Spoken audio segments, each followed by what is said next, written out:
Antes de seguir con la ruta del estudio hoy, quisiera inicialmente colocar dos puntos a consideración. Primero, quisiera invitarlos a tener en mano una carta del Papa Francisco a la Iglesia, a la diócesis de Roma. Como ustedes saben, el Papa es universal, es el pastor universal, pero él en Roma es el obispo de la diócesis. Y el Papa, promoviendo en su propia diócesis, como no puede ser de otra manera, ha invitado a todas las diócesis del mundo para que se pongan en camino sinodal. Dijo, bueno, yo tengo que hacer lo mismo con la mía. Y entonces le mandó una carta pastoral muy linda, muy bonita, a la diócesis, a todas las parroquias, a todos los fieles de la diócesis de Roma. Es una carta que yo quiero invitarlos a que la leamos. Es una carta corta. No se preocupen, no es de muchas páginas, es cortica. Son 2 páginas, 1 página y media, 2 páginas. Pero en esa página, en esa carta del Papa, está lo esencial. Está lo esencial de la sinodalidad. Y por eso yo quisiera empezar el día de hoy leyendo la introducción de esta carta y motivarlos para que a lo largo del día la sigamos leyendo. Después de la introducción que yo voy a leer, el Papa sigue con el libro de los Hechos de los Apóstoles, que es lo que nos va a ocupar a partir de la tarde de hoy y mañana y pasado, Nuevo Testamento, pero con una atención especial al gran libro de la sinodalidad en la Iglesia, que es el libro de los Hechos de los Apóstoles. Pero quisiera que durante el día ya comenzáramos a leer la carta para ambientarnos. Y por mi parte, permítame compartirles la introducción de la carta. Queridos hermanos y hermanas, buenos días. Como saben, no es una novedad. Está a punto de comenzar un proceso sinodal, un camino en el que toda la Iglesia está comprometida en torno al tema por una Iglesia sinodal, comunión, participación, misión. 3 pilares: comunión, participación, misión. Están previstas 3 fases que se desarrollarán entre octubre de 2021 y octubre de 2023. Hay que tener en cuenta que esta carta fue escrita, el Papa la mandó un mes antes de que comenzara el proceso, en septiembre del año pasado. Octubre de 2021 a octubre de 2022. Este itinerario ha sido concebido como un dinamismo de escucha mutua. Quiero subrayarlo. Un dinamismo de escucha mutua llevado a cabo en todos los niveles de la Iglesia, implicando a todo el pueblo de Dios. El cardenal vicario es el que hace, el Papa es el obispo de Roma, pero él no, atendiendo la Iglesia Universal, pues no puede dedicarse a los detalles, entonces tiene un vicario. El cardenal vicario y los obispos auxiliares deben escucharse entre sí. Los sacerdotes deben escucharse entre sí. Los religiosos deben escucharse entre sí. Los laicos deben escucharse entre sí. Y luego interescucharse entre todos. Escucharse entre sí. Hablarse entre sí y escucharse entre sí. No se trata de recoger opiniones, no. Esta no es una encuesta. Se trata de escuchar al Espíritu Santo, como lo encontramos en el libro del Apocalipsis. El que tenga oídos, oiga lo que el Espíritu dice a las iglesias. Apocalipsis capítulo 2, versículo 7. Tener oídos, escuchar, es el primer compromiso. Se trata de escuchar la voz de Dios, de captar su presencia, de interceptar su paso y su soplo de vida. A Elías le ocurrió descubrir que Dios es siempre un Dios de sorpresas, incluso en la forma en que pasa y se hace oír. Y cita el Papa, Primera Reyes 19, 11 al 13. Hubo un huracán tan violento que hendía las montañas y quebraba las rocas. Pero no estaba Yahvé en el huracán. Después del huracán, un temblor de tierra. Pero no estaba Yahvé en el temblor. Después del temblor, fuego. Pero no estaba Yahvé en el fuego. Después del fuego, el susurro de una brisa suave. Al oírlo, Elías cubrió su rostro con el manto. Y sigue el Papa, así es como Dios nos habla. Y es para esta suave brisa que los exegetas también traducen como una sutil voz de silencio y algunos otros como un hilo de silencio sonoro que debemos preparar nuestros oídos para escuchar esta brisa de Dios. Bueno, les he leído ya la introducción de la carta, que es ya la tercera parte de la carta. Le pido el favor a Katy Esteves, de allá de Cariabunda, creo que está allá en su barrio, en Cariabunda, que por favor nos mande, ¿no es Cariabunda? Esa cosa, bueno, ya, que nos coloque a todos en el chat, nos coloque el link de esta carta para que la podamos ir leyendo y trabajando en lo que resta de este curso, porque nos va a servir de referencia, sobre todo lo que sigue ahora en la carta sobre Hechos de los Apóstoles. Esta es la primera anotación. La segunda, quisiera retomar el hilo de lo que venimos haciendo. Y lo hago en sintonía con lo que acabo de leer de la carta del Papa Francisco a la diócesis de Roma. El Papa nos ha dicho que la sinodalidad tiene su impulso en la escucha. Esto lo hemos repetido aquí todo el tiempo. Parte de la escucha. Pero ha aclarado, es la escucha de todos, entre los obispos y los sacerdotes, entre sí, en nuestras parroquias, entre todos. Pero no es una escucha como una encuesta para recopilar opiniones. Se trata, en primer lugar y fundamentalmente, de una escucha de Dios. Más exactamente, la voz del Espíritu.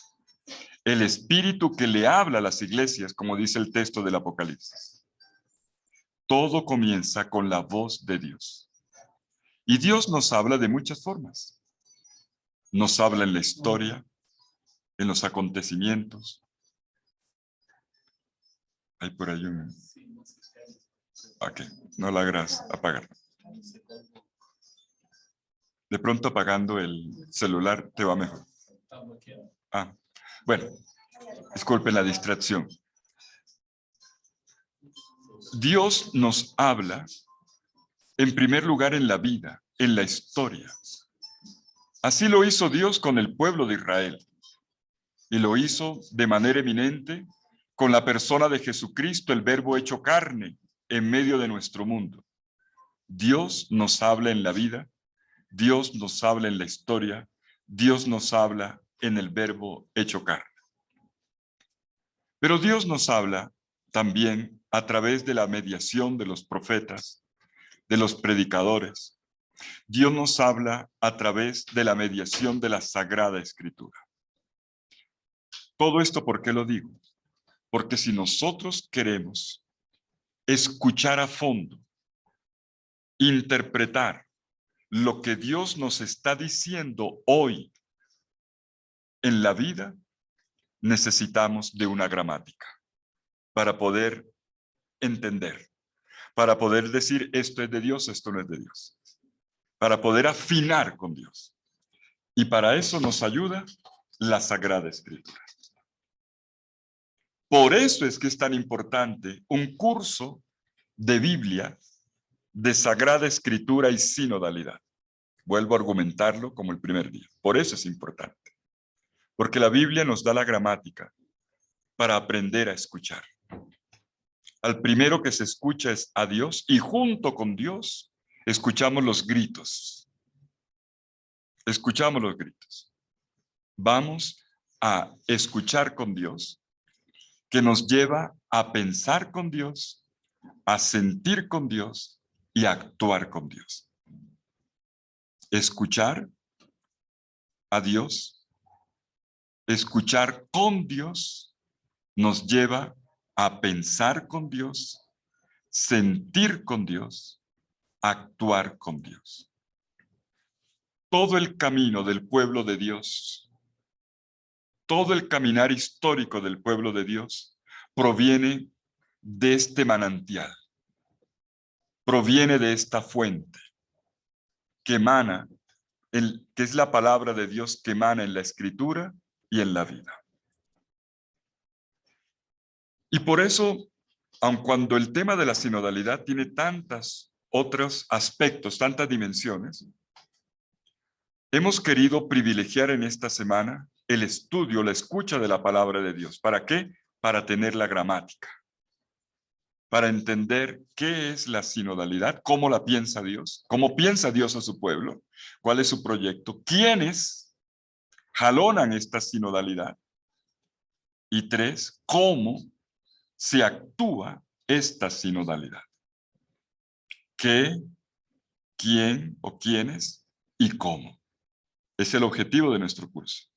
Entender el qué de la sinodalidad, es decir, el proyecto de Dios. 2, quiénes son los sujetos que la llevan adelante. Sabemos todos, pero en el camino hemos visto cómo esto se particulariza. Y además, con quiénes, con qué actitudes, con qué cualidad. ¿Con qué cualidad se requiere este sujeto? Y 3, ¿cuál es la metodología? Metodología pastoral que tendremos que deducir. No existe un manual en la Biblia que diga las cosas se hacen así y ya están hechas, no. Nos toca leer y aprender y luego rehacer creativamente en las circunstancias en las que nos movemos. En nuestra ruta de escucha de la palabra de Dios, comenzamos tema número 1, el martes por la mañana. El martes, en realidad todo el día nos lo ocupó, con una doble lección. Una lección que nos colocó ya ante el gran panorama de la sinodalidad en la Biblia, mirándola desde 2 ángulos, desde lo negativo y desde lo positivo. Pero los 2 ángulos miraban la misma realidad, el proyecto de Dios. ¿Cuál es el proyecto de Dios para su pueblo? Lo primero es la experiencia fundante. ¿Cuál es la experiencia fundante? Y la experiencia fundante es la de un Dios que crea una realidad nueva en el mundo. Dios no solo crea cosas, Dios crea gente, Dios crea historia, y Dios en esta ruta creó un pueblo. Y este pueblo fue creado, nació, este pueblo es hechura de Dios, nació en el Éxodo. Éxodo significa salida. Nacer es salir. Es salir del vientre de la madre a la vida. Y esto es lo que experimenta el pueblo de Israel. Hay un canto que cantamos en la liturgia que dice, todos unidos, el pueblo que en la Pascua nació. Todos unidos formando un solo cuerpo. El pueblo que en la Pascua nació. Bueno, eso está bien dicho. El pueblo que nació en la Pascua. Que ya tenía su semilla germinal desde la respuesta de Abraham, desde la familia de los hijos de Abraham que nacen de vientres estériles e inclusive de historias conflictivas. Dios crea un pueblo de ahí, de esa semilla. Y Dios libera al pueblo. Experiencia fundante número 2. Crea, libera. Dios lo libera para que en la libertad se entregue a él. Y aquí viene la experiencia fundante número 3, la alianza. Se libera para vivir en libertad y en libertad amar. Para en libertad amar sirviendo. y se sirve a Dios, no se cae en servidumbres de esclavos, sino en servicio de libres que se entregan generosamente y entran en comunión con Dios. Una comunión tan profunda que se resume en la frase: yo soy vuestro Dios y vosotros sois mi pueblo. Yo me entrego a ti, yo te pertenezco, yo soy completamente tuyo, amado Señor. Y tú te entregas a mí con todo lo que tú eres. Y claro, y si nosotros seguimos el hilo de la revelación bíblica, entenderemos cómo este Dios amó tanto al mundo que se entregó entregando a su propio Hijo, dándose completamente. Y no solamente amándonos, sanándonos, sacando los demonios, haciendo caridad, misericordia, sino entregando su cuerpo y su sangre, su existencia entera, hasta una muerte en la cruz. Amor hasta el extremo. Amor que es infundido en todos nosotros con el soplo del Espíritu Santo.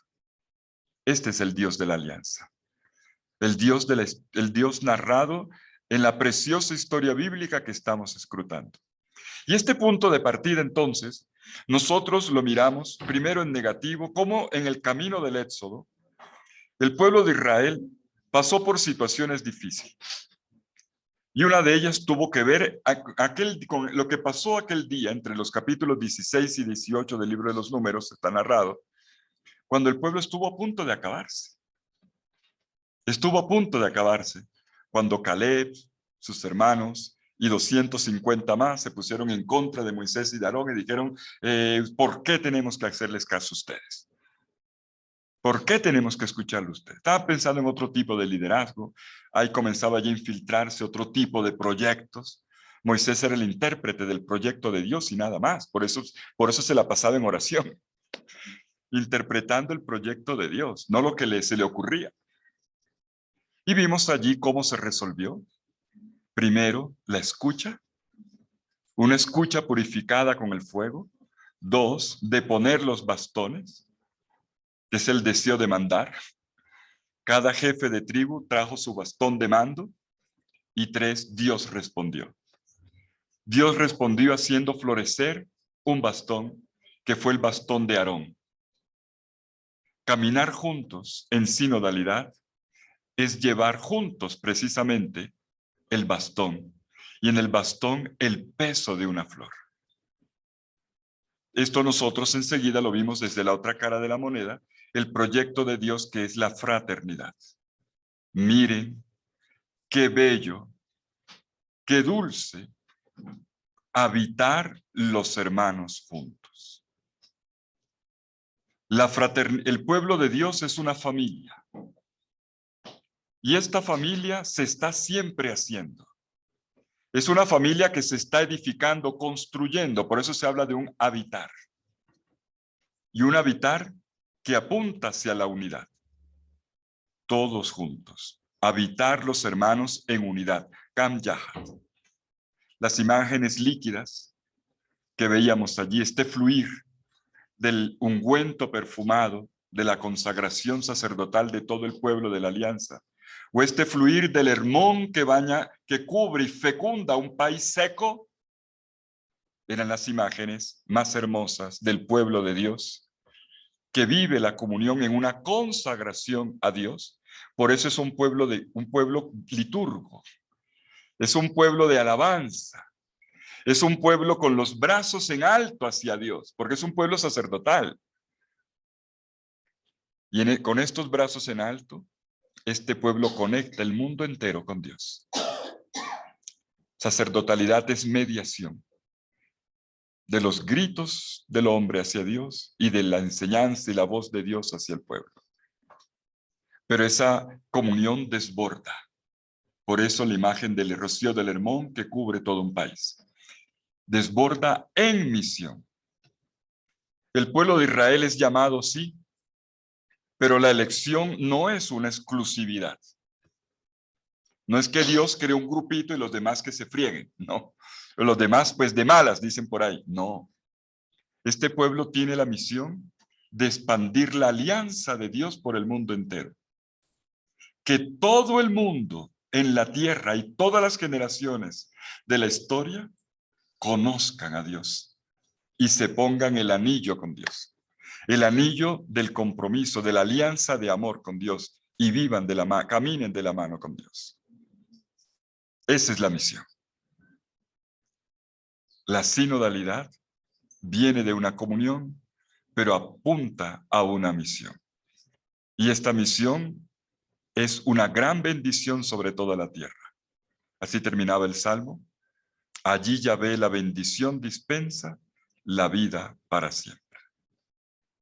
El paso número 2 fue un asomarnos a partir del documento de la Comisión Teológica Internacional y de un marco histórico hacia la definición, hacia la manera como se entiende la sinodalidad.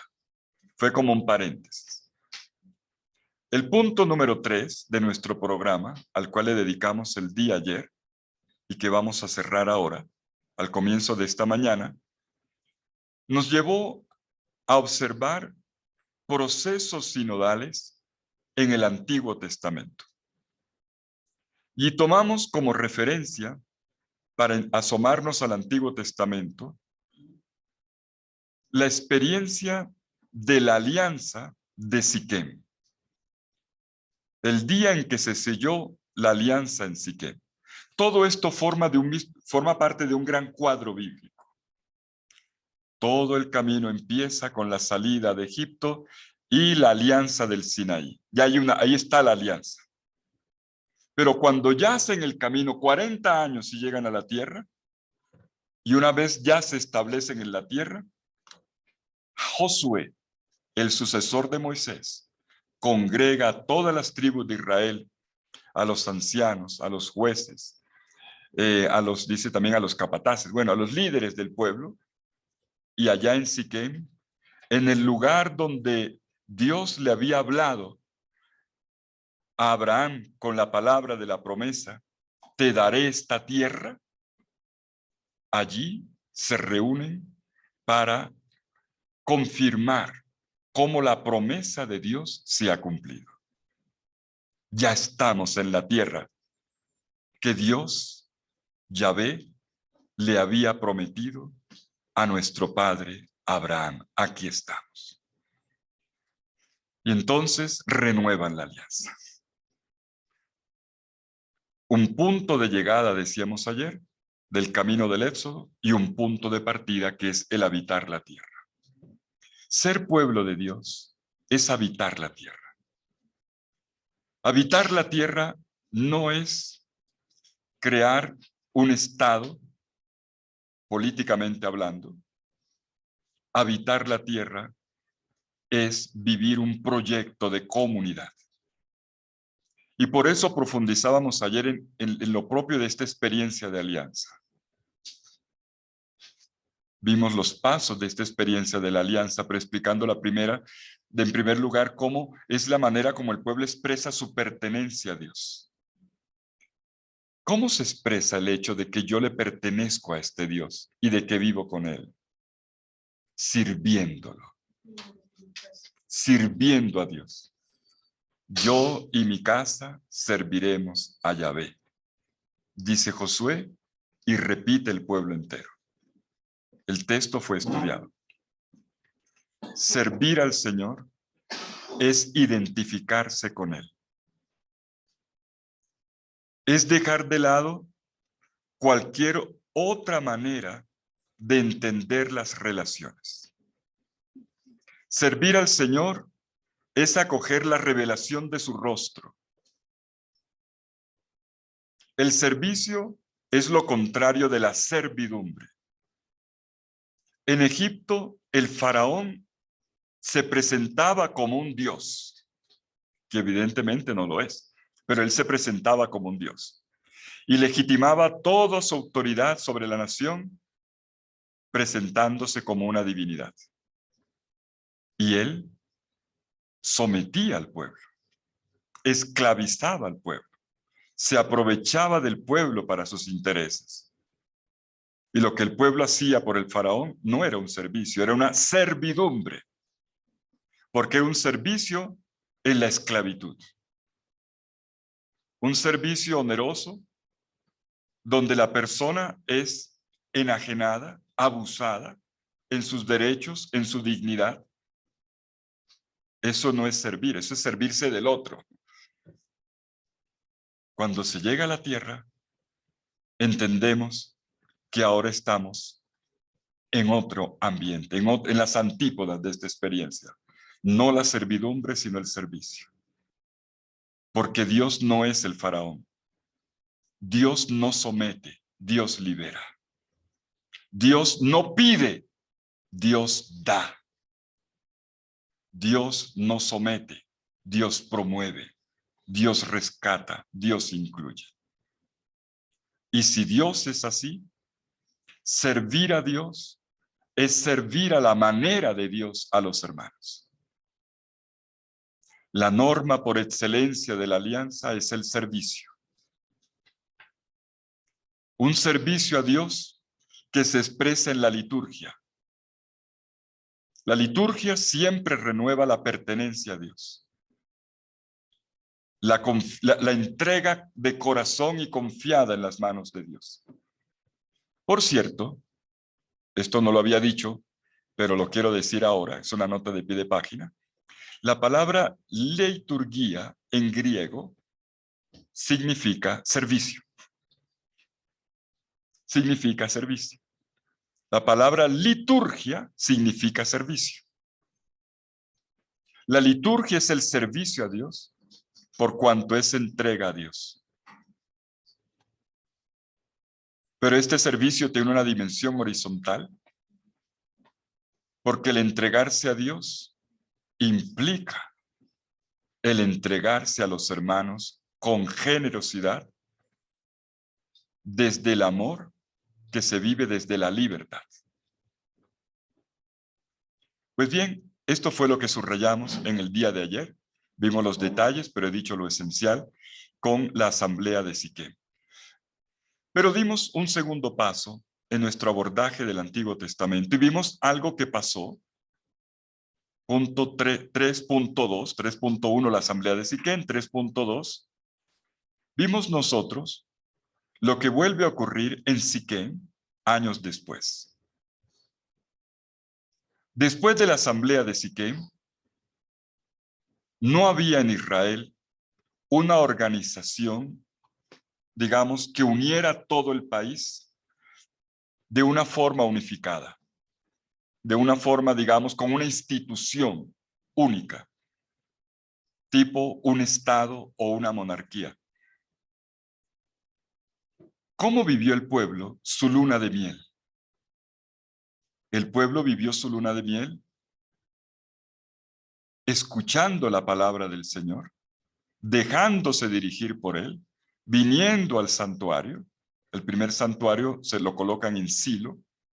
Allí está el arca del Señor. Allí está el sacerdote Elí. Allí estará también Samuel, Silo. Y este se convierte como el corazón palpitante de todo el pueblo. ¿Y cómo resolvían los problemas? Porque donde hay comunidad, donde hay que resolver cosas. Había situaciones de conflictos internos, había guerras que venían de invasiones externas, había también problemas de hambruna, de comida que había que resolver, había enfermos, había justicia que había que establecer. Esto se condujo a través de una figura de carácter carismático. Carismático significa espontáneo, generado por Dios, que se le denomina en la Biblia los jueces. Y aquí aclaramos que cuando decimos en la Biblia libro de los jueces, en realidad deberíamos titular el libro de los libertadores, el libro de los liberadores, porque para nosotros jueces hoy es otra cosa. Y esa es apenas una de las funciones de los liberadores. Es una de ellas, no es la única. La más importante era que cada vez que el pueblo tenía que afrontar un desafío, estos liberadores unían al pueblo. Si se trataba de una guerra, pues hacían leva, hacían el entrenamiento militar y luego afrontaban la batalla, y conocemos la historia de uno de ellos, que es Gedeón, entre otros. De esa manera el pueblo caminó. Israel en principio no tiene una monarquía.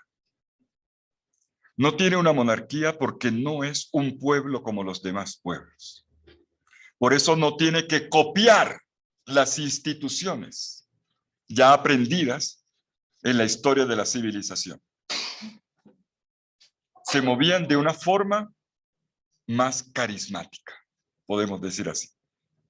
Es decir, movidos por la escucha del Señor, sabiendo que cada uno, bueno, y cada día iba conociendo más la ley y la ejercía.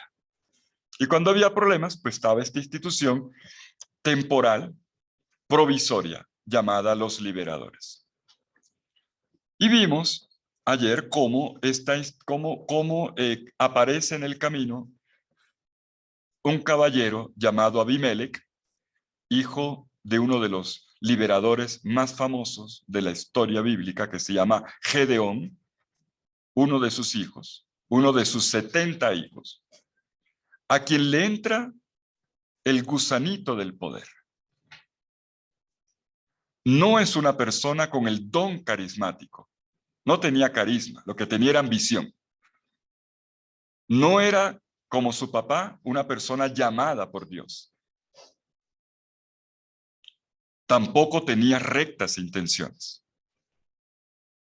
Lo que quería era mandar. Y él se impone ante el pueblo. Hay gente que es así, se trata de imponerse ante toda la nación, valiéndose de dos acciones. Una, infeliz, que es la matanza de sus propios hermanos. Y dos, hacer acuerdos con los ancianos de Siquem, pactos. Bueno, hoy se llama corrupción, no sé cómo. Okay.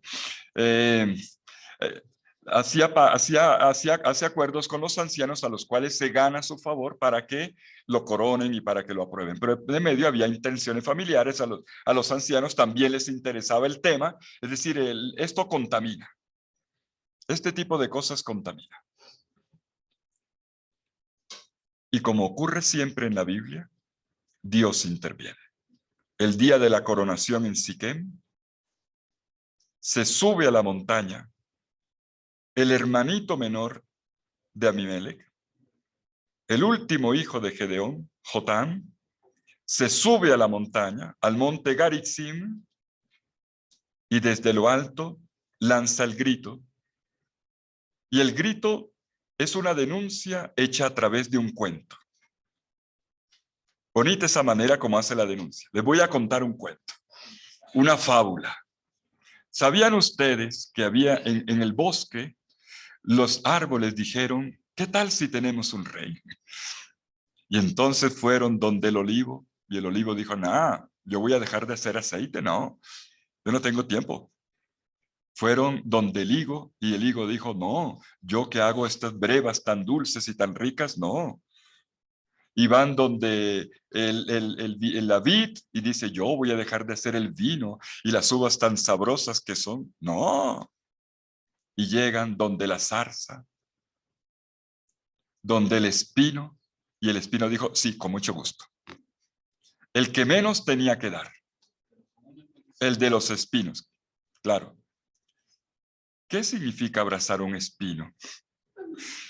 ¿Qué implica abrazar un espino? Además se habla del fuego que vendrá, porque ese cuento tiene al final, la fábula tiene al final un oráculo de maldición que se cumple, porque el fuego viene sobre los ancianos después, y se quemará hasta los cedros del Líbano. Sin embargo, la historia sigue y al final todo termina mal. Abimelech muere, una señora le manda una pedrada, una piedra de molino, y el muy orgulloso de Abimelech le dice al que está al lado, al escudero, le dice, vea, coja la espada y máteme porque nos van a decir por ahí que me mató una señora. Y la historia pareciera terminar ahí, pero no termina ahí. Vimos cómo al final si hubo una monarquía. Con toda esta historia, hasta donde la llevábamos, podríamos decir, no, el pueblo de Dios debería caminar siempre de una forma carismática, no institucional. Carismática, no institucional. Pero al final sí hubo una institución. Pero esa institución sí tenía un gran requisito. Esta institución tenía un gran requisito. Dios al final cede a la petición de nombrar un rey. Bueno, al fin y al cabo lo nombra es Dios. El otro se estaba poniendo el mismo. Ahora, por lo menos ya fueron decentes. Van donde el profeta y juez, el último de los jueces, Samuel, le dicen que ya está viejo, que hay que preparar algo para el futuro, que sus hijos no le dan la talla y que por favor pongan un rey. Les pongo un rey. Samuel va donde Dios a ponerle las quejas y Dios le dice, mira, no te despreciaron a mí, me despreciaron fue a mí, pero vamos a concedérselos, pero adviérteles lo que va a pasar. Adviérteles, a ver si desisten. Pero el pueblo dijo, no, sí queremos. Queremos pagar impuestos, queremos prestar servicio militar, queremos terminar, bueno, trayendo todo para el rey y que él coma bien y nosotros no mucho. Bueno, cosas de ese tipo. Ahí lo dice clarito, el capítulo 8 del libro de Samuel. Pero lo que importa de esta historia, y con esto terminamos el día de ayer, cuando se crea la institución de la monarquía, ¿qué condición debía tener para que fuera la institución que Dios quería al servicio del pueblo de Dios y no un obstáculo para el pueblo de Dios? La condición era una sola. El rey, de nuevo el servicio. El rey está al servicio de Dios, no de sus intereses. Dicho de otra forma, en Israel el rey no sustituye la realeza de Dios, no sustituye el reinado de Dios. Él es una mediación del reinado de Dios. Es una mediación, no el reemplazo. No el reemplazo. Por eso, el rey, ¿qué es lo que tiene que hacer? Servir. Debe estar todo el tiempo en relación con Dios, porque el rey es Dios. Y luego, en el nombre de Dios, atender a la nación. Que se necesita comida, rey. Que se necesita por allá resolver un problema de pelea, vaya a resolverlo, señor rey. Que es el que está al servicio. Y por eso, la imagen perfecta del rey es la imagen del pastor. Como un pastor cuida de su rebaño, lo alimenta, lo dirige en el campo, lo protege de los peligros. El pastor está al servicio del rebaño. No es para comerse la carnecita del rebaño ni cogerle la lana, es para servirlo. Así es el rey de Israel, porque eso es Dios. El primer rey de la historia de Israel es Saúl. Un rey desastre. Un desastre de rey. Porque se le olvidó la condición. Se le olvidó la condición. Capítulo 15 del primer libro de Samuel. Cuando le dice, en pocas palabras, a Dios, de las nubes para el cielo usted y de las nubes para acá yo. O sea, yo mando acá. Y el Señor le dice, ¿cómo no? Se le olvidó que el rey soy yo. Y entonces Dios busca otro rey. Ese nuevo rey, que es el rey ideal, el rey que Israel siempre ha soñado en toda su historia, se llama David. Y es un pastor de profesión. Los patriarcas eran todos pastores. Abraham era un pastor, Isaac era un pastor, Jacob era un pastor. Los hijos de Jacob vivían del pastoreo. Moisés que había sido primero príncipe en Egipto, cuando se va a Madián, huyendo de la justicia que lo perseguía por haber matado a un egipcio, resulta también trabajando como pastor. Y luego, siendo el pastor que cuida, que guía al pueblo en el Éxodo, en el nombre del Señor. Y entonces entra en escena David, el pastor. El pastor. Jeremías capítulo 3, versículo 15. Nos va a decir una frase que nunca debiéramos olvidar. Está referida a David y tiene que ver con la manera como Dios quiere que se dirija el pueblo. Un pastor según el corazón de Dios. Un pastor según el corazón de Dios. Si no se está en el corazón de Dios, no se puede pastorear. El pastoreo es encarnar el corazón de Dios en el servicio. En el cuidado de los hermanos en la comunidad. Un pastor según mi corazón. Yo les daré un pastor según mi corazón. David era el pastor según el corazón de Dios y se espera que todos los que dirigen sean pastores según el corazón de Dios. ¿Por qué David es el pastor según el corazón de Dios? Porque David, si miramos la historia de David, David pecó. Y si leemos con cuidado, toda la segunda parte del primer libro de Samuel,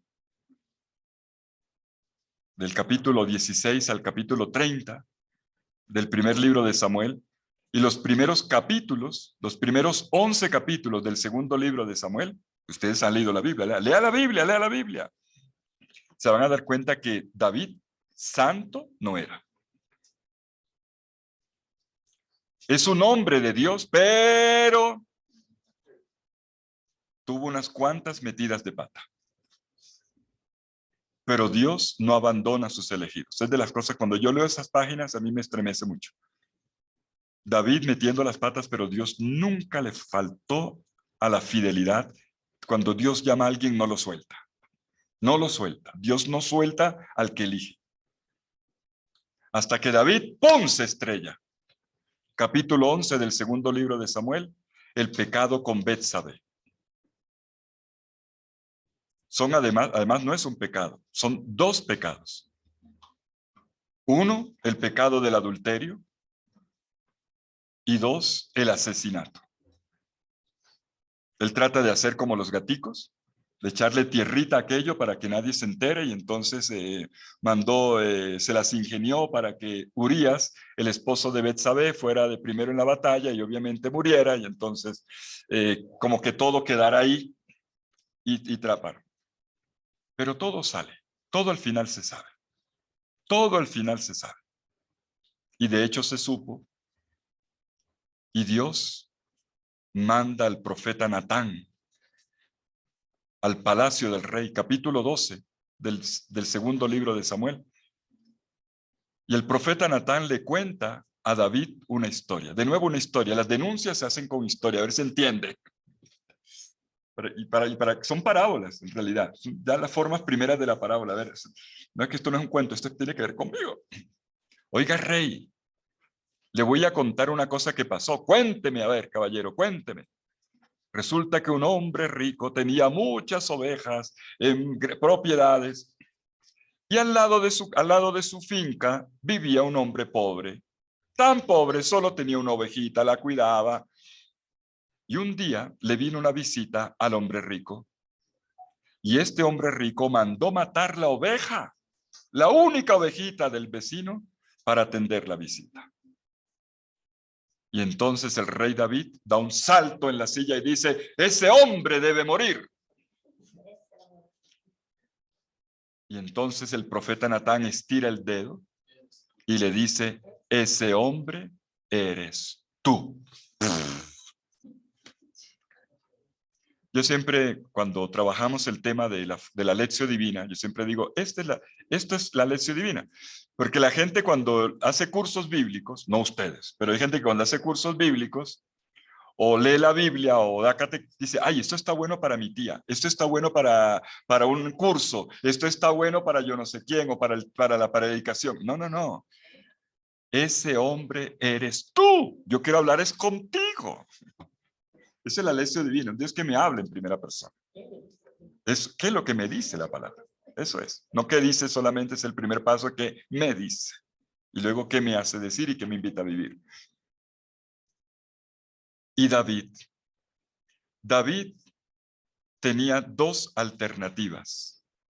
En el momento en que la palabra de Dios lo desnuda como un hombre cínico, cruel y asesino, el rey de Israel, el que tenía que trabajar al servicio del pueblo, que ha hecho todo lo contrario, tiene dos alternativas.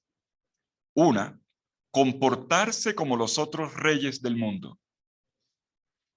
O dos, aprender a ser el rey nuevo, el rey según el corazón de Dios que pide el pueblo de la alianza.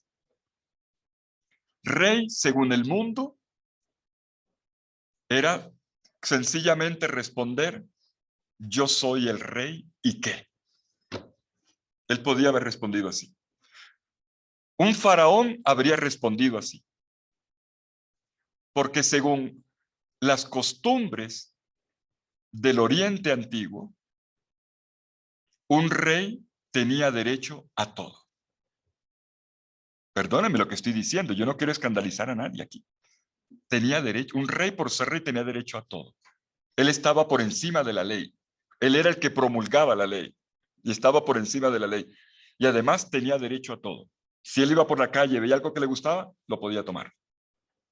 Y si había una señora que le gustaba, bueno, lo dijeron ustedes, ¿eh? David habría podido responder, yo soy el rey, yo tengo derecho. Pero resulta, esa podría haber sido la respuesta. Una respuesta que lo colocaría al mismo nivel de los reyes del mundo de la época. Pero tenía la segunda alternativa, que fue la que escogió. El rey no soy yo. Yo soy un siervo del rey. Yo no soy el rey. Yo sirvo al rey. Por lo tanto, no estoy por encima de la ley. La ley me aplica a mí. Y David por eso va a decir, pequé. Yo pequé. Piedad de mí, oh Dios, por tu amor, misericordia, Dios mío. Un rey normal de la época no lo habría hecho jamás. Un rey no pide perdón.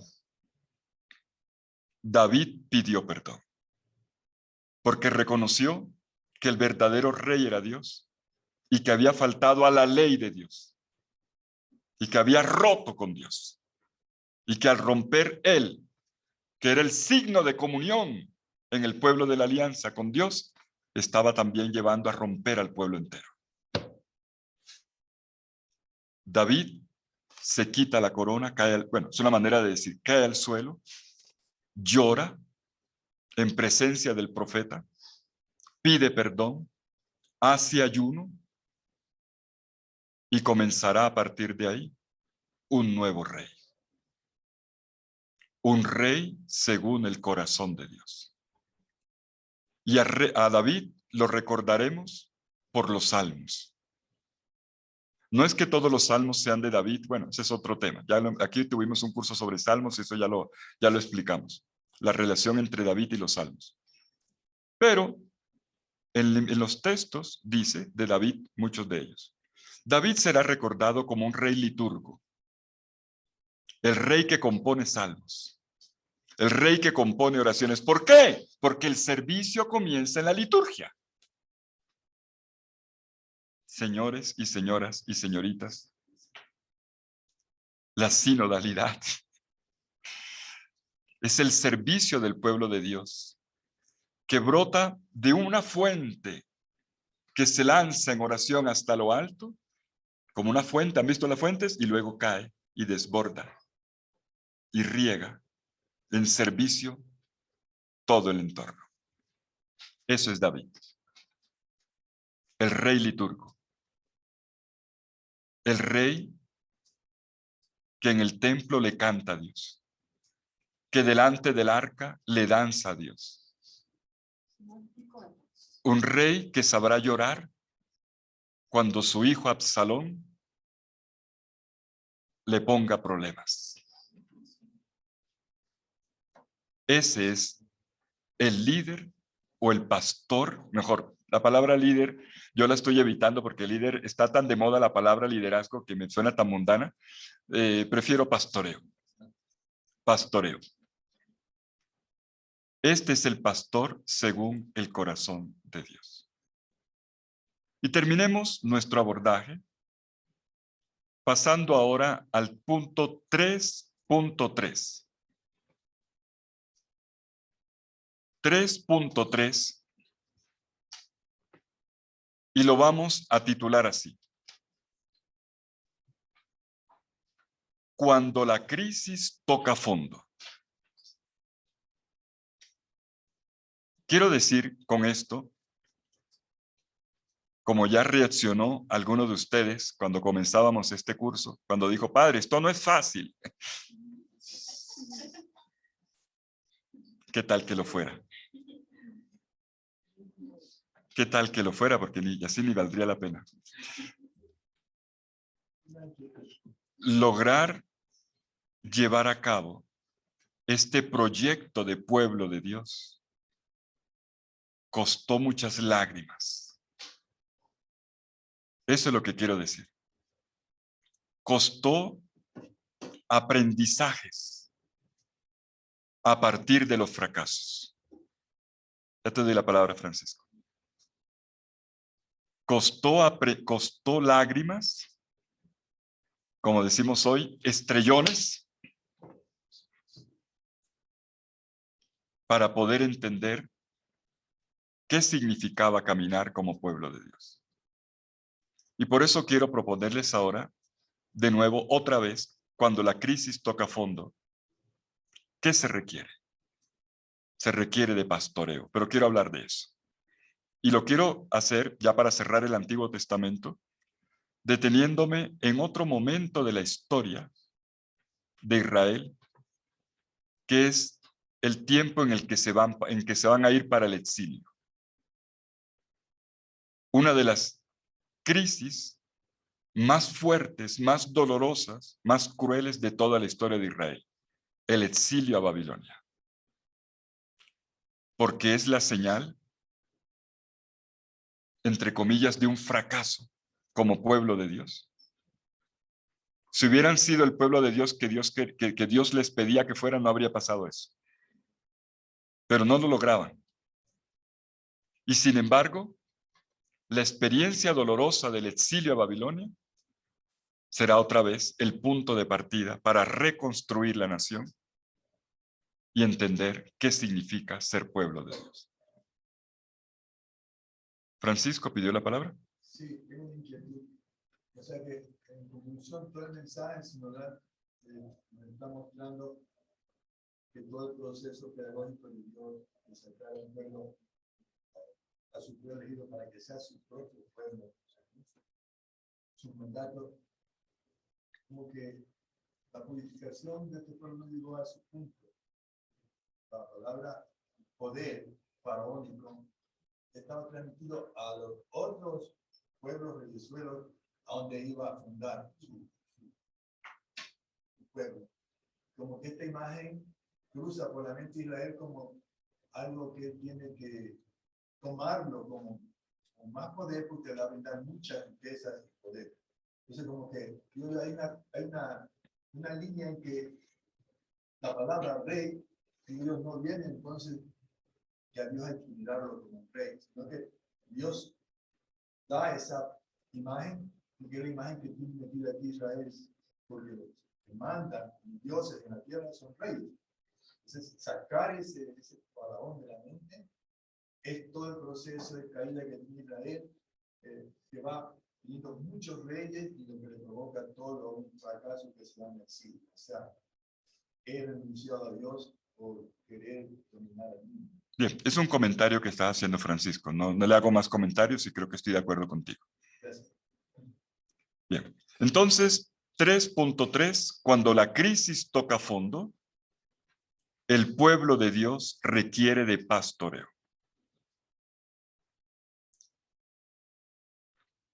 Nos vamos a los siglos séptimo y sexto antes de Cristo, o sea, finales de los años 600 antes de Cristo y comienzo de los años 500. Es el tiempo de Jeremías. Es el tiempo en el que se acaba una manera de ser pueblo de Dios en la monarquía. Se va a acabar la monarquía porque es un fracaso. Se acaba no porque haya alguno decidido acabarlo, es porque fue la guerra, fue la invasión, el exilio el que lo acabó. Y después que regresen del exilio, no habrá rey. No habrá rey. Esperarán un nuevo rey, un nuevo David, un hijo de David, que es el Mesías.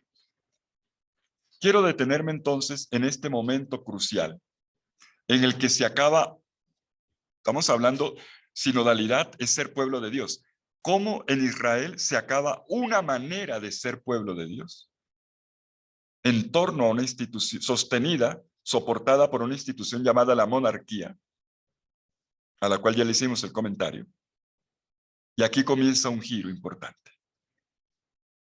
Acaba una manera de ser pueblo de Dios. Ya no tendrán rey. Estarán en la tierra, sí, pero pagando tributo a otra nación. O sea, si tú vives en tu casa y dices, esta es mi casa, pero pagas alquiler, ¿es tu casa? No. Eso es lo que le pasa a Israel. Tienen que pagar tributo a otra nación. Ni tierra, ni rey. Solo va a quedar el templo, que es el signo del Dios que los dirige. Dios sigue siendo el centro.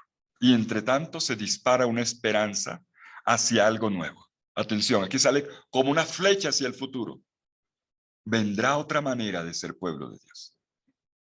Reaprenderemos la manera de hacer pueblo de Dios. Pero para entender lo nuevo que viene, y que es lo que más nos interesa, porque vamos a llegar al Nuevo Testamento, para entender lo nuevo que viene, veamos cómo se desmorona. Cómo se desmorona esta etapa que va entre David y el exilio. 400 años de monarquía. Y quiero verlo desde el final. ¿Por qué se desmorona esta manera de ser pueblo de Dios? Para llegar a los tiempos de Jeremías y del exilio, repasemos brevemente, pero muy brevemente. David fue siempre considerado el rey ideal, a pesar de lo que ya les dije. Pero ya vimos el por qué, porque cumplía la condición que Dios quería de un servidor. Y le costó aprenderlo. Lo aprendió a partir de un pecado, pero lo entendió. Las cosas de Dios son así, son aprendizajes en la vida. Con David, la nación se expande territorio, logra finanzas, estabilidad política, que hereda su hijo Salomón. Con Salomón se vive un tiempo de prosperidad, realmente de prosperidad. Salomón inclusive construye el templo de Jerusalén, cosa que David no hizo porque Dios no lo dejó. ¿Se acuerdan ustedes? Segundo libro de Samuel, capítulo 7. Bueno, conocen esa historia. Salomón construye el templo. Pero el problema viene después de Salomón. Hasta Salomón todo vendría bien. Los sucesores de Salomón se dividen. Y el pueblo de Dios, que está llamado a la unidad, se parte en dos. El pueblo se divide. Esto es lo que Dios no quiere. Lo contrario de sinodalidad es división. es división. Esto es lo que Dios no quiere. Dios quiere que caminen juntos como hermanos, y los hermanos se separan. Y entonces Jeroboam y Roboam se van a constituir en los dos reyes, reino del norte y reino del sur. Reino del norte conocido como Israel y reino del sur conocido como Judá. Y el reino del norte, para que la gente del norte no venga al templo de Jerusalén, le colocan otro templo allá. Además, no uno, sino dos. Y sigue la historia de la monarquía, con la monarquía dividida, hasta que en el año 722, antes de Cristo, año 722, el reino del norte se desploma. Se acaba el reino del norte. ¿Por qué? Porque un pueblo invasor extranjero, el pueblo de los asirios, con grandes reyes a la cabeza, Tiglat-Pileser, Sargón II, invaden el norte del país y deportan al reino del norte. Acaban con el reino del norte y hacen una deportación. Año 722, antes de Cristo. Medio país ya se acaba, la mitad. Y en la otra mitad, la del sur, el reino del sur, está muertos de miedo. Porque ellos se dan cuenta de lo que los tienen ahí nomás, ahí nomás. Ahora nos toca a nosotros. Pero las circunstancias históricas internacionales hacen que la caída del sur se demore más de un siglo más. Se demore un siglo. ¿Por qué? Porque los asirios, que fueron los que conquistaron el norte, tenían otro enemigo, que eran los babilonios. Y mientras se resolvió el problema allá, acá en el sur, se les tuvieron un siglo para prepararse y para armar todas las cosas. Era lo que se esperaba que ocurriera. Los asirios, los que habían acabado con el reino del norte, fueron derrocados allá en su tierra por los babilonios. O sea, fue un problema internacional. Por eso no siguió la invasión hacia el sur, que habría podido ocurrir. De todas maneras, un nuevo pueblo, reorganizado allá en el norte, va a ocupar el sur. Año 587. Nabucodonosor, de los babilonios, más exactamente del imperio neobabilonio, va a ocupar la tierra, va a ocupar el sur, destruir el templo de Jerusalén, saquear la ciudad santa de Jerusalén y deportar, llevar en exilio a Babilonia a los líderes de la nación, dejando una nación arrasada y empobrecida. Esto no habría ocurrido si el pueblo de Dios no se hubiera dividido primero, y si el reino del sur, que tuvo todo el tiempo del mundo para prepararse, lo hubiera hecho. ¿Y por qué no lo hizo?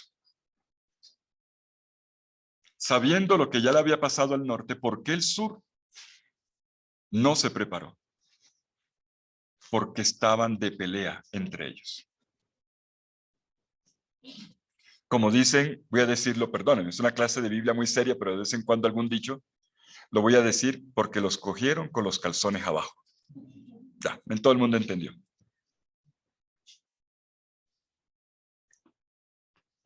En el año 625, antes de Cristo, un rey sabio entendió la situación. Entendió. Este rey se llamaba Josías. No lo olviden. Creo que el rey más importante después de David, bueno, y también Salomón, en la historia de Israel, es el rey Josías. Rey del sur, rey de Judá. Año 625, emprende una campaña de renovación del pueblo de Dios. Él dice, si nosotros volvemos al Señor, si nosotros dejamos de lado el pecado, si nosotros vivimos en la justicia y en la fraternidad, seremos el pueblo de Dios y no iremos al exilio. Eso era eso fue lo que propuso Josías. ¿Recuerdan ustedes en el capítulo 22 del segundo libro de los Reyes la historia de cómo Josías encuentra un rollo que estaban haciendo unos arreglos en el templo y de pronto se encuentra con un rollo y dice, ¡ay! Es así, un golpe de escena. Encuentra el rollo y dice, aquí está, esto es lo que Dios quiere. Dios nos ha dado esto providencialmente, vamos a leerla, vamos a vivir según Dios.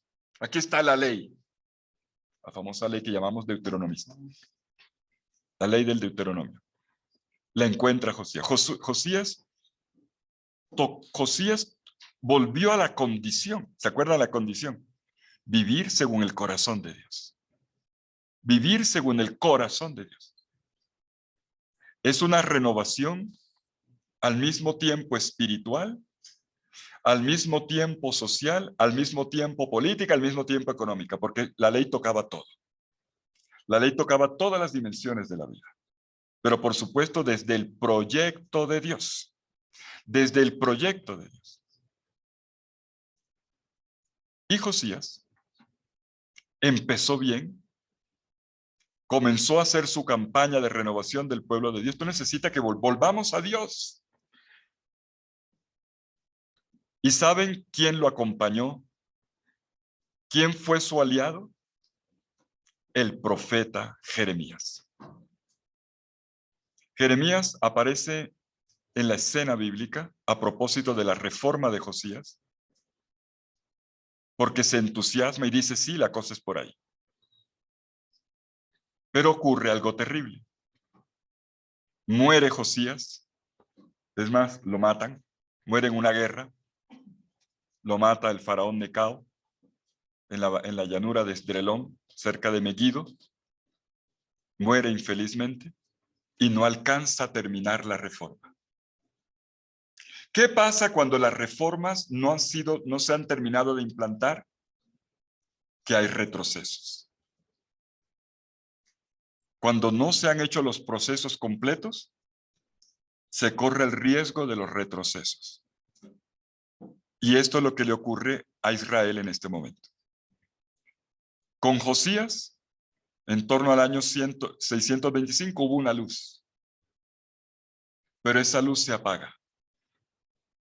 Porque el sucesor de Josías, es más, los sucesores de Josías, menos uno, todos menos uno, no creen en la reforma.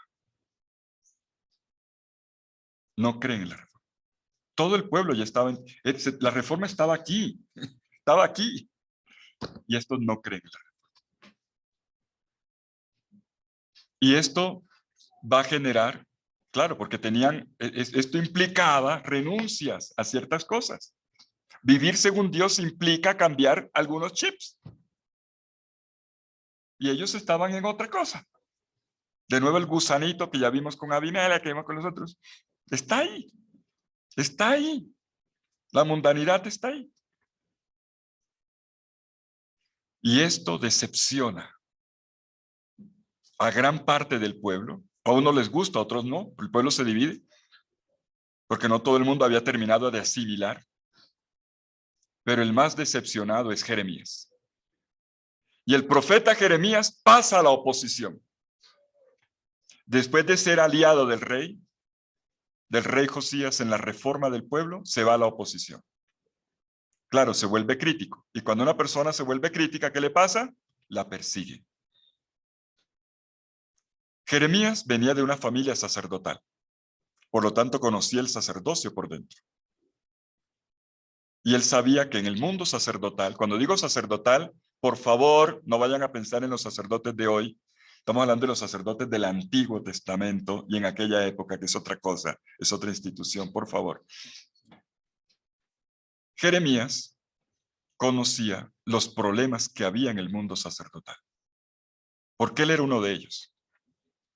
Además, tenía cercanía a la corte, porque había sido compañero y amigo del rey Josías, conocía muy bien cómo funcionaba la política. Jeremías, decepcionado, se va de Jerusalén, vuelve a su Anatot, que no está lejos, ahí en el desierto, comienza el desierto, en el Wadi Kelt, y comienza la predicación fuerte contra el pueblo de Dios, contra toda la nación y sobre todo contra los líderes. ¿Por qué estoy retomando esto? ¿Por qué quiero decir esto aquí? Porque la predicación de Jeremías, como vendrá enseguida también, ya en el exilio, la de Ezequiel, y luego la del segundo Isaías, es la recuperación del proyecto del pueblo de Dios. Y es la denuncia de qué es lo que puede mandar al suelo el caminar juntos. Es la denuncia de qué es lo que puede mandar al suelo el caminar juntos. ¿Qué denuncia Jeremías? ¿Qué denuncia Jeremías? Yo quiero invitarlos a mirar primero un texto. Vamos a abrir nuestras Biblias en Jeremías capítulo 14, versículos 17 y 18. Jeremías capítulo 14, versículos 17 y 18.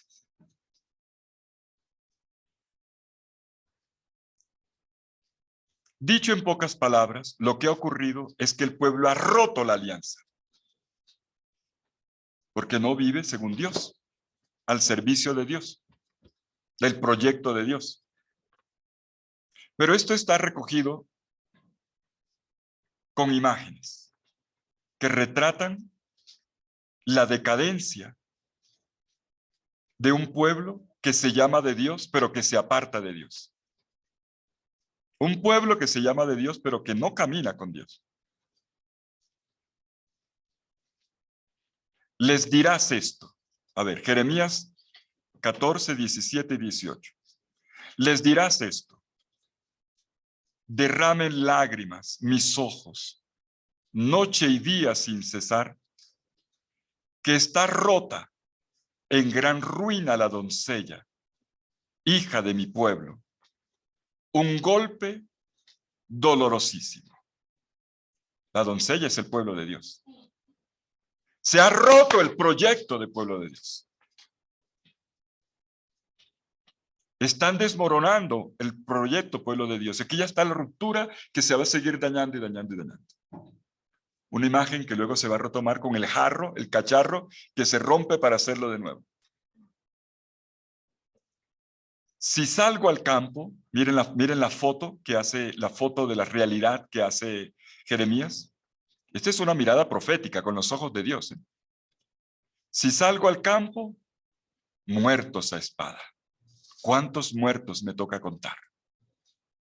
Si entro en la ciudad, gente que no tiene que comer, indigentes. La ciudad está llena de indigentes, muertos de hambre. Que haya muerte en el campo, que haya muerte en la ciudad, es el problema. Pero el problema mayor es que los que tenían que cuidar del pueblo no lo están haciendo. Que el pueblo está mal, pero peor está la cabeza. Esa es la denuncia. Pero peor está la cabeza. El pueblo está mal en general, pero peor está la cabeza. Hasta el sacerdote y el profeta vagan por el país sin entender nada. Miren esa frase. El profeta, que tenía que venir a denunciar y a anunciar y a mover la cosa, les dio la calladera. Tienen miedo de hablar. ¿Y el sacerdote? ¿Dónde está? Aquí dice, vagan por el país. Vagan por el país sin entender nada. Es decir, no saben dónde están parados. O o lo ven todo normal, o les quedó grande y no saben qué hacer. Es una situación de sentirse perdidos, confundidos, como que le dan un tanganazo en la cabeza y queda perdido, algo así. El profeta y el sacerdote no saben qué hacer. Y esa palabra es clave. ¿Para qué es esto? ¿Para qué es el discernimiento y la escucha de la voz de Dios? No saben qué hacer. ¿Por qué no escuchan? ¿Por qué no escuchan? Hasta el sacerdote y el profeta no saben dónde están parados. Pero esto enseguida, bueno, toda la profecía de Jeremías merece un estudio, pero como no es el tema de este curso, voy a ir simplemente a un segundo texto que me parece esencial. Los capítulos 21 al 23 hacen una radiografía profética de la situación que ya ha sido denunciada en el capítulo 14. Es decir, el que a la gente le pase lo que le pasa, pues bien, pero que aquellos que tenían que ayudar no lo hagan, eso es lo que más duele. Eso es lo que más duele. ¿Dónde están los servidores de la comunidad? ¿Dónde están los servidores? ¿Están escondidos? ¿Preocupados? ¿O se fueron de vacaciones? ¿Dónde están? ¿Dónde están? La gente muriéndose y la gente sufriendo, ¿dónde está la voz de consolación? Que le diga a la gente una palabra de esperanza. ¿Dónde está la voz de una persona que le diga vamos a unirnos o vamos a hacer esto? O al menos colocarte al lado del otro. Para decir estoy contigo. Vagan, dice el texto, vagan por el país los líderes. Los capítulos entonces 21 al 23 nos van a dar una radiografía más pormenorizada. Les dije, toda la profecía. Pero solo puedo escoger aquí un texto, pues escojo este. Miremos en el capítulo 22, yo les invito para que cada uno por su cuenta lea los capítulos 21 al 23, pero yo dentro de esa porción voy a mirar, a subrayar algunos puntos. En el capítulo 22, versículos 8 al 9, el profeta anuncia el final. Tiene que hacerlo, porque es una palabra de Dios, pero también porque es realista. Es decir, así como vamos como pueblo, vamos hacia la destrucción. Así como vamos, vamos mal. Alguien lo tiene que decir. Alguien lo tiene que decir. No es que sea un profeta de mal agüero, como se lo decían. ¿Por qué siempre tienes que venir a decirnos cosas malas, profeta de mal agüero? Porque tengo que decirlo. Alguien tiene que decirlo. Así le cueste persecución. Muchas naciones, Jeremías 22:8, muchas naciones pasarán por esta ciudad y comentarán entre ellos, ¿por qué el Señor trató así a esta gran ciudad? Es decir, ya está anunciando de que la ciudad va a quedar en ruinas. Y los de fuera van a decir, miren, los castigó el Señor. Bueno, fueron los extranjeros los que lo acabaron, pero van a entender como que Dios los castigó. Otro punto también que habría que estudiar bien el tema de la retribución, pero no lo voy a hablar aquí. Versículo 9, y responderán. Aquí está la causa de todo. ¿Por qué? ¿Por qué el pueblo se arruinó? Porque abandonaron la alianza. ¿Cuántas veces se ha hablado aquí ya del tema de la alianza? Porque abandonaron la alianza del Señor su Dios y se postraron ante dioses extranjeros y les rindieron culto. Esta frase ya no necesita mucha explicación porque ya hablamos del servicio. En Siquem dijeron, renunciamos a todos los dioses y solo te serviremos a ti. Renunciar a los otros dioses era renunciar a otras lógicas de poder. Era renunciar a otras lógicas. Abandonaron la alianza del Señor su Dios, o sea, la lógica de Dios. Vivir diosmente para postrarse ante dioses extranjeros, es decir, las lógicas de dominación, de sometimiento. En los versículos 13 al 17, este abandono está explicado. ¿Cómo fue que se abandonó la ley del Señor? Versículo 13 del capítulo 22. Ay del que edifica su casa sin justicia. Ahí está. Porque se olvidaron de la justicia. Ay del que edifica su casa sin justicia y sus altas salas sin derecho. Es decir, hacían segundo piso, significa casa de rico. Casa con altillo significa casa de rico en el mundo antiguo. Sí, del que hace trabajar de balde a su prójimo y no le da su paga. Es decir, la explotación del trabajador. Gracias a Dios eso ya no ocurre. Pero en el mundo antiguo era eso, o sea, poner al otro a trabajar y pagarle mal. Y el trabajador vivía en un cuartico y él había construido la casa del rico que dormía.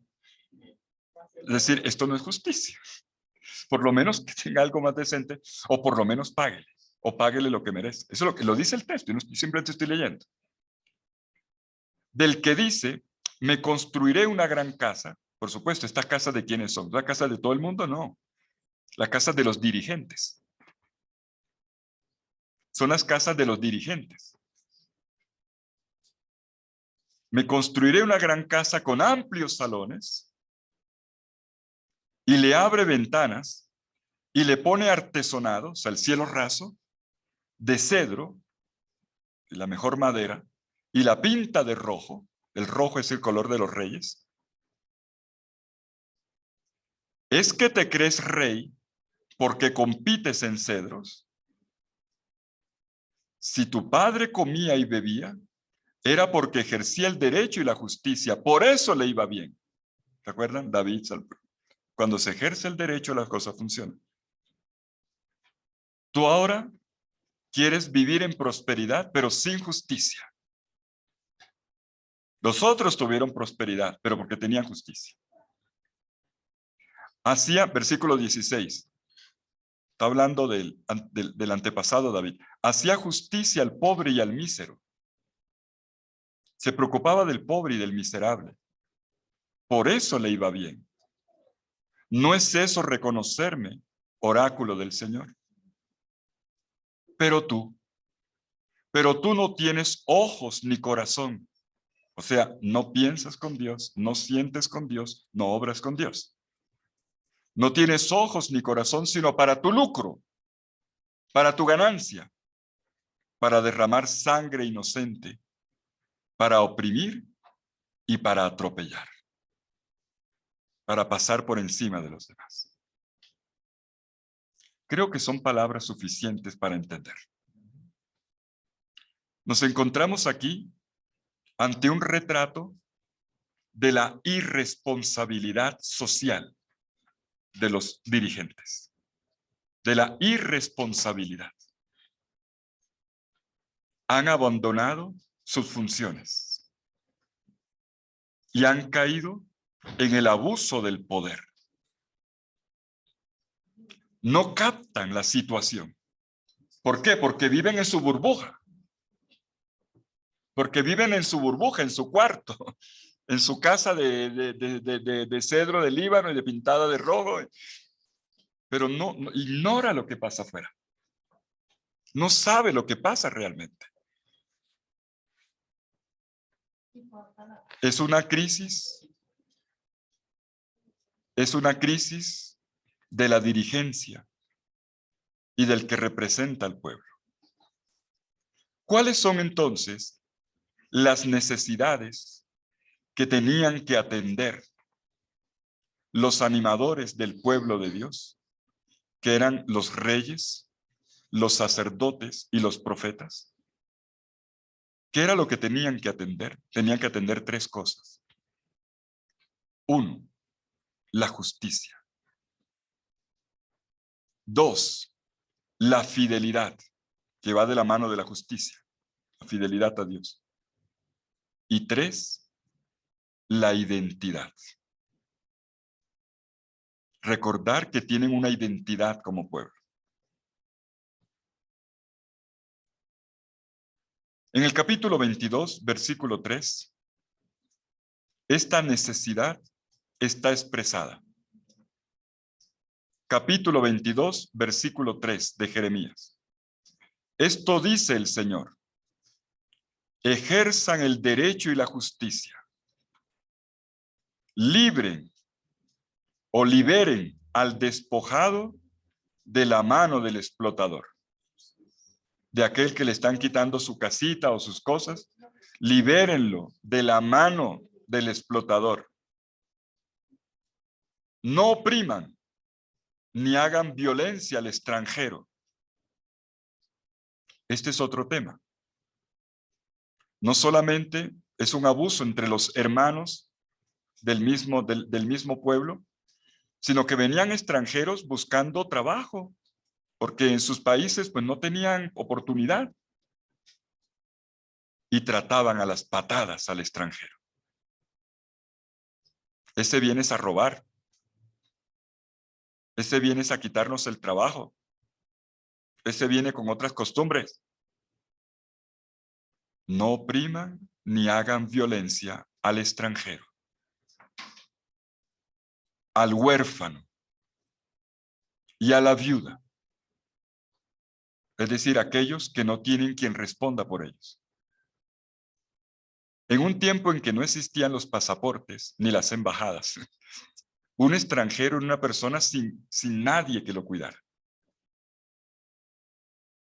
Una persona fuera de su país era una persona sin protección social. Un huérfano es una persona sin acudiente, sin progenitor que vaya a responder por él. Una viuda, que en ese tiempo las mujeres no tenían pues salario, trabajaban sí, pero no tenían salario. Una viuda era una persona desprotegida. El extranjero, el huérfano y la viuda, personas que no tienen quien responda por ellas. No se aprovechen de ellas. Y no derramen sangre inocente en este lugar. Eso es lo que Dios pide. Justicia, fidelidad e identidad. La identidad de pueblo. ¿Y esto cómo se practica? Escuchando el grito del pobre. Dándole atención real al que está en desventaja social, al vulnerable. El extranjero es un vulnerable. Se pueden aprovechar de él todo lo que quieran, porque no cómo pagarle ni siquiera, cómo registrarlo siquiera. El extranjero, el huérfano y la viuda. Aprovecharse de ellos. Justicia. Más bien hay que ayudarlos. ¿Por qué? Porque Dios oye el grito de la tierra, como lo hizo con Israel cuando lo sacó de Egipto. Dios escucha el grito de la sangre. Dios escucha el grito de la sangre. Y Dios baja, le tiende la mano al vulnerable. Esto es lo que el pueblo tiene que hacer. La indigencia de los más débiles ofende el corazón de Dios. Y los que lo tenían que entender en primer lugar eran los reyes, porque tenían que ser del corazón de Dios, el verdadero rey. Por eso le gasté tiempo al tema. Y los sacerdotes, ¿quién más que una persona que está en oración debe entender el corazón de Dios? Y el profeta, el que habla en nombre de Dios, ¿quién más iba a entender a Dios? Pero los profetas, como perros mudos, no hablan. Los reyes y los sacerdotes, preocupados por su propio bienestar, en su burbuja personal, sin escuchar el grito de la sangre.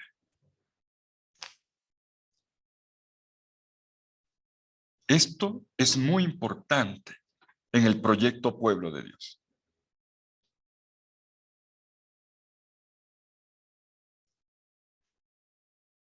Y esto que Jeremías denuncia no es la primera vez que se dice.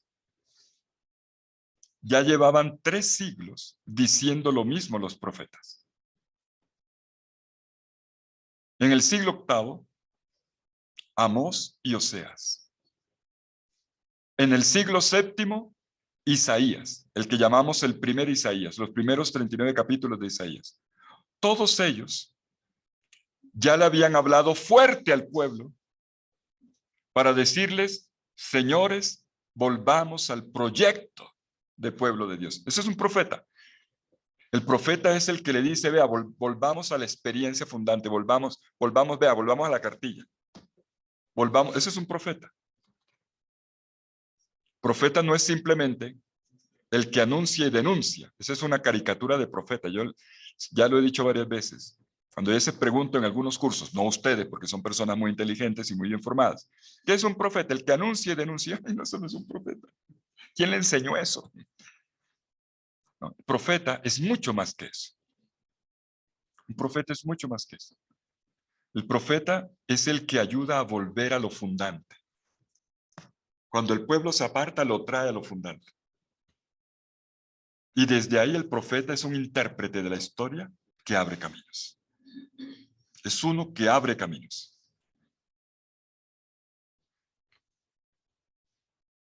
Pues resulta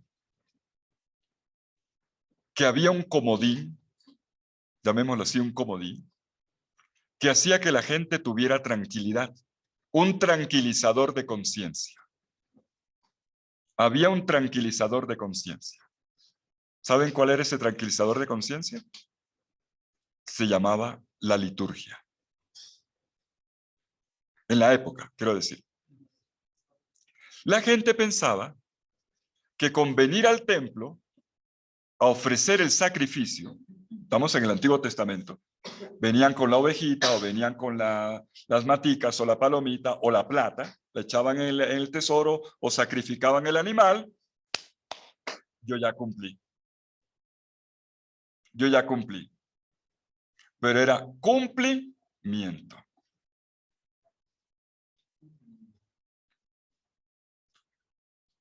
Dios no le cree a una liturgia que no está acompañada del compromiso.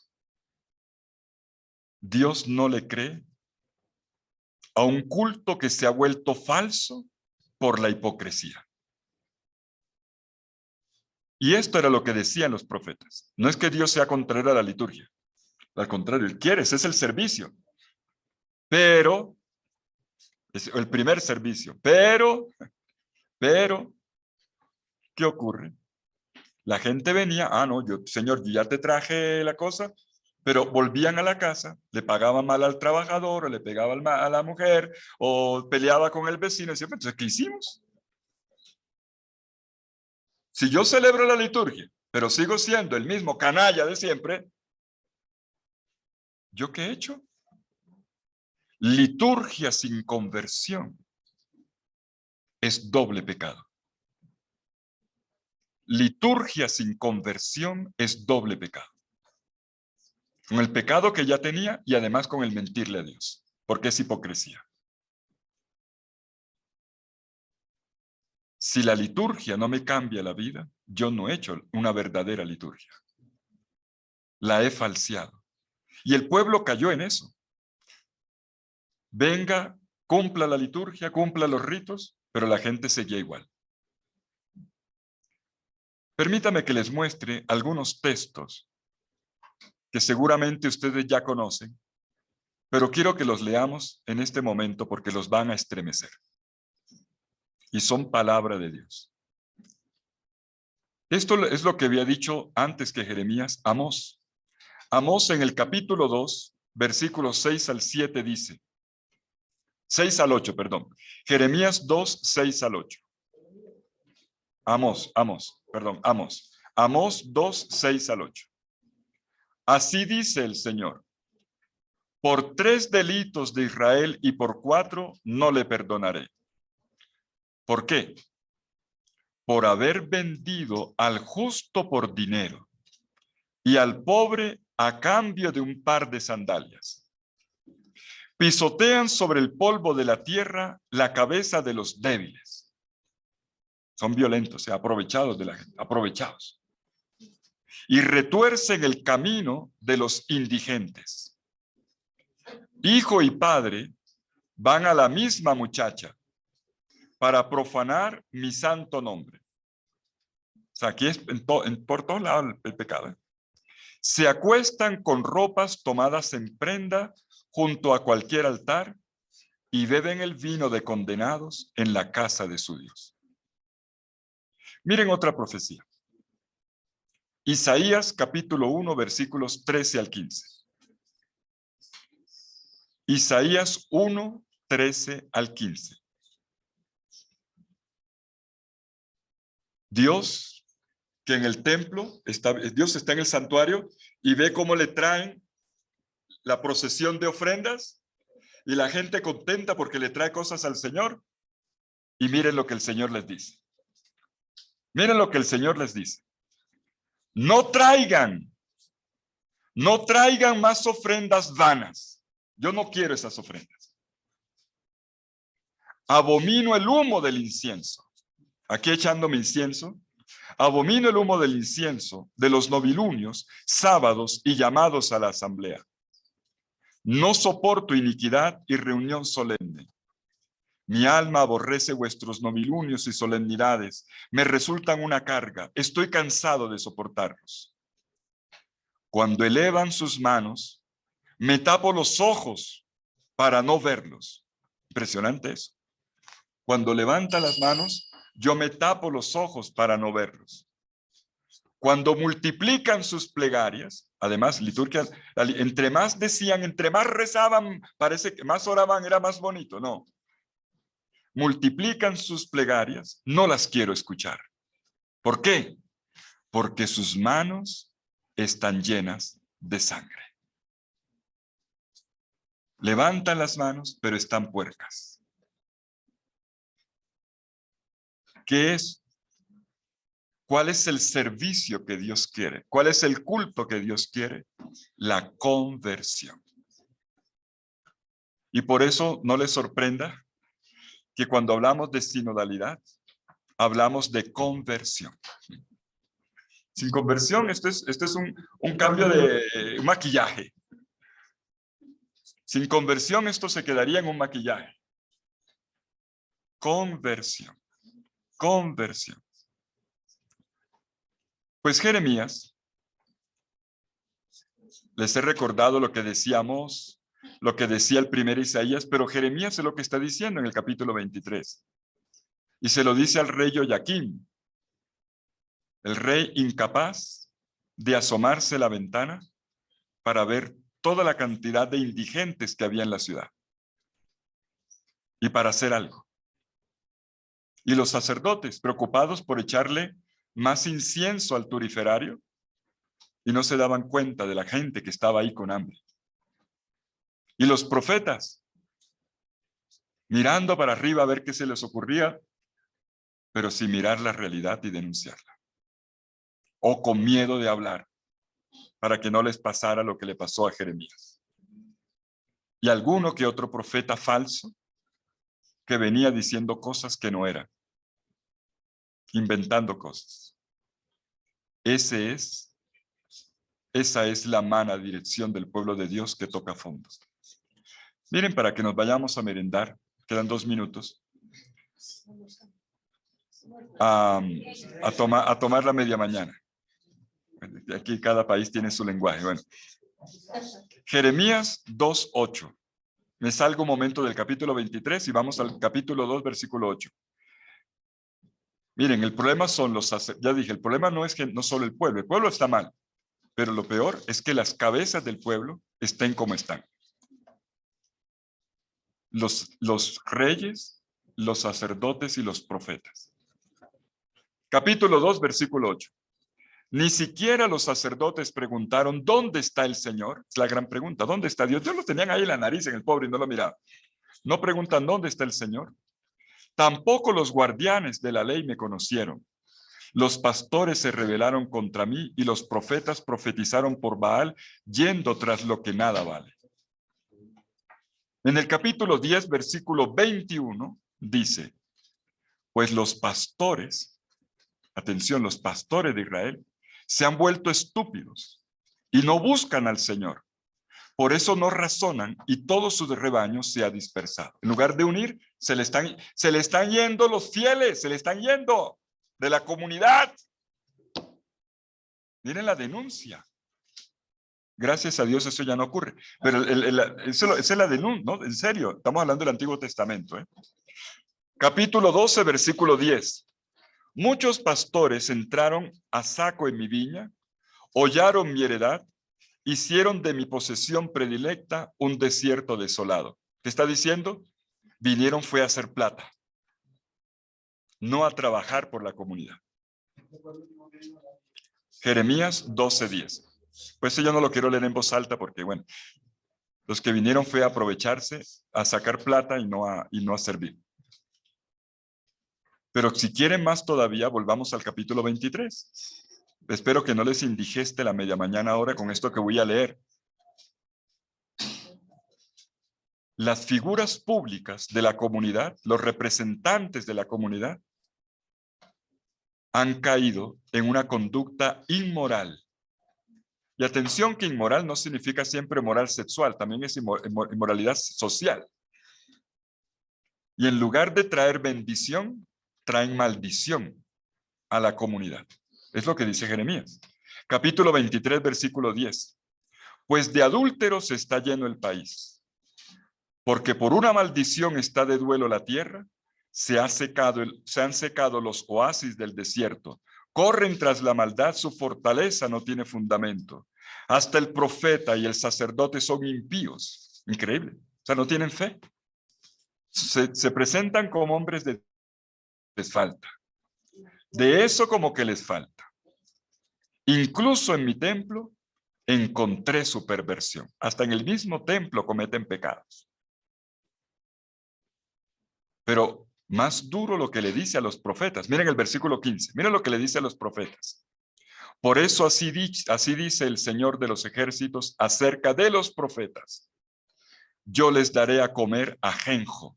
¿Saben lo que es el ajenjo, no? Y les haré beber agua envenenada. Porque de los profetas de Jerusalén salió la impiedad para todo el país. O sea, en lugar de santificar, Esto dice el Señor de los ejércitos, no escuchen las palabras de los profetas. Está hablando de los falsos profetas. Ellos les auguran, les dan falsas esperanzas, cuentan visiones que salen de su fantasía. El Señor me dijo esto, pero mentiras. Mentiras. No de la boca del Señor. Dicen, Dios dijo, pero ¿qué va? Son ellos lo que le están diciendo. Pura imaginación. Persisten en decir a quienes me desprecian. Palabra del Señor tendrán paz. Tendrán paz significa todo está bien. Y a cuantos siguen a su corazón obstinado les dicen, tranquilos que nada malo les va a pasar. Eso les dicen a la gente, los profetas. ¿Qué es lo que se espera de un líder o de un dirigente? ¿Qué es lo que se espera? Que tenga el corazón de Dios.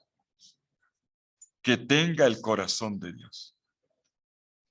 El corazón de Dios que escucha el grito de la sangre derramada. De las personas que sufren. De aquellos que no han podido entrar en el proyecto de pueblo de Dios o que han sido apartados. Que tengan el corazón de Dios. Porque si no tienen el corazón de Dios, el pueblo no confía en ellos. Se descompagina la comunidad. Se crea desorden en la comunidad y en la sociedad. ¿Qué fue lo que pasó en tiempos de Jeremías y que llevó al exilio? ¿Saben qué fue? La gente dejó de creer en las instituciones. La gente le perdió la confianza a las instituciones. La gente ya no creía en la política. No le creía a los gobernantes. No le creía a los sacerdotes del templo. No le creía a los profetas. Porque daban falsas noticias. La pérdida de credibilidad de las instituciones. Fue así como se derrumbó Israel en su primera etapa. La pérdida de credibilidad de las instituciones. Yo me las arreglo con Dios, pero no me digan que tenga que creerle a un sacerdote o creerle a un político, creerle a nadie, porque no les creo. A ese punto llegaron. Pero Dios no deja las cosas así. Dios restaura. Dios restaura. Dios no suelta su proyecto. Inclusive en aquel momento oscuro de la tierra de Israel, cuando los reyes no dieron la talla, los sacerdotes miraban para otro lado, los profetas no sintonizaban, no tenían empatía con lo que vivía el pueblo y no cumplían su misión como debía ser. Dios toma la palabra y miren lo que dice Dios. Jeremías 23, 3 al 6. Jeremías 23, 3 al 6. Yo mismo seré el pastor. Yo voy a restaurar a mi pueblo. Voy a restaurar a mi pueblo. ¿Y cómo lo dice? Congregaré. Fíjense que es un pueblo disperso. Lo mismo que Jesús va a decir en el Evangelio de Mateo, en el capítulo 9, cuando dice, como ovejas sin pastor o golpeadas y abatidas, ¿no? Así los veo, dice el Señor. Faltan pastores. Dios dice, yo mismo ahora voy a retomar el proyecto. Congregaré los restos de mis ovejas de todas las tierras a donde las expulsé y las haré volver a sus pastos para que crezcan y se multipliquen. Pondré sobre ellas pastores que las apacienten para que no teman más. Este es un pueblo muerto de miedo.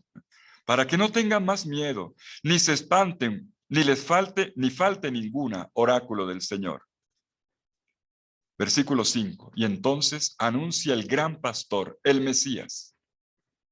Anuncia un Mesías, un hijo de David, un pastor según el corazón de Dios.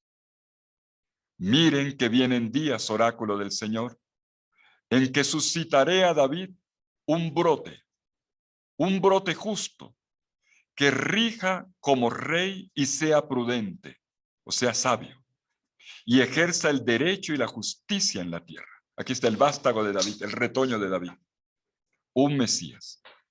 En sus días Judá será salvada e Israel habitará en seguridad. Miren que los dos, la división ahora vuelve a la unidad, Judá e Israel. Y este será el nombre con el que le llamen el Señor nuestra justicia. Esta frase, el Señor nuestra justicia, es una ironía, porque cuando Jeremías dice esto, el último rey de Israel, antes del exilio, el último, ya se acaban los reyes de Israel, se llama Sedequías. Sedequías significa, Sedec en hebreo significa justicia. Sedec significa justicia. Sedequías significa el Señor es mi justicia. ¿Y quién más injusto que Sedequías? Se llamaba justicia, pero de eso no tenía ni poquito. Es como llamarse Fidel y hacer otra cosa. Y el Señor, y ahora el pueblo vivirá su nombre. El Señor, nuestra justicia. ¿Y cómo es la restauración del pueblo? Vivir sinodalidad es restaurar el proyecto de Dios. Lo veremos a las 11:30 de la mañana.